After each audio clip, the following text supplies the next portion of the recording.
Здравствуйте, на телеканале «Новый век» программа «Вызов 112». В студии Сергей Хайдаров.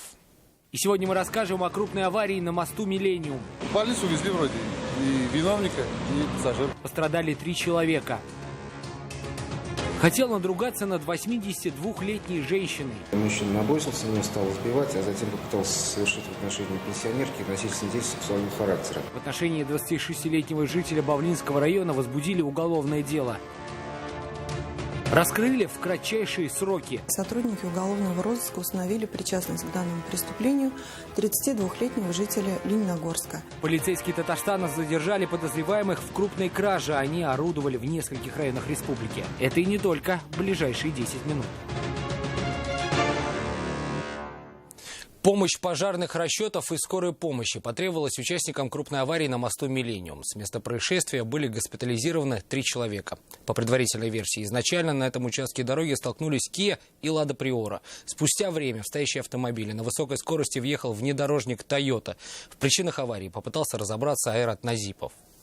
В больницу увезли вроде и виновника, и пассажира. После столкновения помощь медиков понадобилась сразу 3 людям. 49-летний водитель Лады Приора получил растяжение связок шейного отдела позвоночника, а его пассажирка – растяжение мышц шеи. Досталось и водителю Тойоты. 26-летнюю девушку госпитализировали с сотрясением головного мозга и ушибом мягких тканей затылочной области. А кто виноват? Заднего-то вон белая стоит, она же въехала.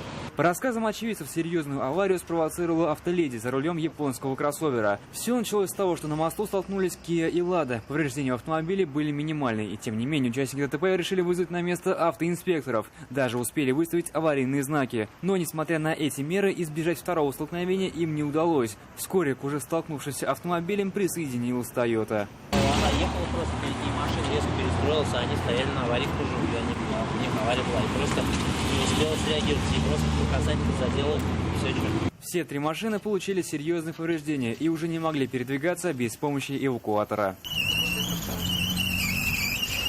Айрат Назипов, Нафиса Минязова, Адель Мулахметов. Вызов 112. Еще 2 человека оказались в больнице, попав под колеса собственного автомобиля. Инцидент произошел на площади Тысячелетия. По рассказам очевидцев, «Лада» 99-й модели из-за поломки остановилась посередине проезжей части. Водитель вместе с пассажирами вышли из транспорта, чтобы узнать причину неисправности. После того, как они открыли капот, в их автомобиль въехал Hyundai Solaris, который, по предварительной версии, ехал на высокой скорости. Один из пострадавших попал под колеса отечественного автомобиля, второго после удара отбросило на проезжую часть. 2 мужчин в возрасте 29 и 30 лет с множественными травмами госпитализировали в больницу. «Лада X-Ray» опрокинулась на бок в центре Казани. Авария произошла около 8 часов утра на пересечении улиц Левобулачной и Татарстан. По рассказам очевидцев, 2 автомобиля ехали в одном направлении, после чего произошло столкновение. От удара отечественный автомобиль перевернулся. По предварительным данным, водитель российского внедорожника избежал серьезных травм. Несколькими часами позже в центре Казани столкнулись Toyota Venza и пассажирский автобус 15-го маршрута. ДТП произошло на улице Левобулачная. По предварительной версии, японский кроссовер двигался в среднем ряду. Поворачивая направо во двор, он не пропустил общественный транспорт, который ехал по автобусной полосе. Удар пришелся в правый бок иномарки. В результате происшествия никто не пострадал. Не определили очередность движения и попали в аварию. На улице Васильченко столкнулись «Лада Приора» и ВАЗ-2112. Оба автомобилиста отказывались признавать свою вину и заявляли о своей правоте. Но помимо словесных аргументов, у одного из водителей было весомое доказательство своей невиновности в происшествии. Какое, знает Альбина Минибаева. Я ехал на зеленый свет, вот этот Гагарин ехал на красный. Оба автомобилиста были уверены в своей правоте и перекладывали вину за произошедшее друг на друга. Водитель «Лады Приора» рассказал, что выезжал с территории завода. Уверяет, что в момент выезда ему горел разрешающий сигнал светофора. Считая, что у него приоритет, он начал поворот налево, но закончить маневр не дала «Лада» 12-й модели. Несмотря на то, что удар пришелся на переднюю левую часть «Лады», хозяин отечественного транспорта не пострадал. Избежал травм и водитель 12-й. У молодого человека была другая точка зрения на причины аварии. Моргающий был, вот такой же, видите, моргающий. Я проехал. И он посмотрел в правую сторону, в левую сторону не убедился, что машина едет, и выехал. Владелец ВАЗ-2112 заявил, что ехал на моргающий зеленый сигнал светофора и, соответственно, завершал маневр. Уверен, в такой ситуации он имел приоритет в движении. Впрочем, в этом споре у одного из автомобилистов было преимущество. У меня есть запись регистратора. Он говорит, что ехал на моргающий. У меня есть запись, что я на чисто зеленый ехал. Помимо видеорегистратора, момент ДТП, вероятнее всего, зафиксировала и камера наружного видеонаблюдения. Возможно, она сыграет решающую роль в определении виновника аварии. Альбина Минибаева, Нафиса Минязова, Адель Мулахметов. Вызов 112. Поиски Гильфанова Алмаза Альбертовича завершены. Его обнаружили мертвым в реке Ик Муслюмовского района. Напомним, 19-летний житель села Муслюмово ушел из дома 3 дня назад. С тех пор о его местонахождении никто ничего не знал. Накануне его одежду и велосипед обнаружили возле берега реки. Спустя некоторое время было найдено и его тело.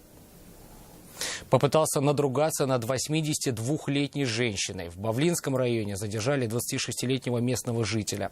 По версии следствия, преступление произошло в одном из сел района. Молодой человек, будучи нетрезвым, набросился на улице на пенсионерку, избил ее и, угрожая убийством, попытался совершить в отношении нее действия сексуального характера. Пожилую женщину спас прохожий. Он пресек действия нападавшего, после чего пенсионерка смогла убежать. По данному факту Следственным органом Следственного комитета Российской Федерации по Республике Татарстан в отношении мужчины возбуждено уголовное дело по статье покушения на насильственные действия сексуального характера. При этом причастность к совершению преступления он не признал.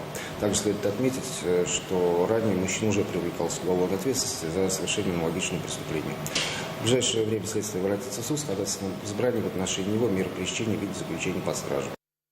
На массовую драку и сильный шум под окнами пожаловали жители дома по улице 25 лет октября в Казани. Они вызвали полицейских, однако к их приезду на месте уже никого не было. Шумная компания успела скрыться. Как считают местные жильцы, подобные ночные представления возле их дома уже не редкость. Люди собираются в ближайшем заведении и часто устраивают громкие застолья. В жилом доме и постоянно какие-то тут крики могут быть, скандалы, да. Драки, да? Ну, насчет драк я не знаю, что сейчас был, тут какой-то инцидент был, я не проходила здесь, но слышала, да. То есть, в принципе, где жилые дома, дети и так далее, то есть можно закрыть это место. А вот жители дома по улице Короленко вызвали полицейских совсем по другому поводу. В дежурную часть они сообщили, что прямо перед подъездом сидит избитый, пьяный и замерзший мужчина. Прибывшим на место стражем порядка пенсионер рассказал, что подрался со своим пасынком, который приехал заступаться за свою мать.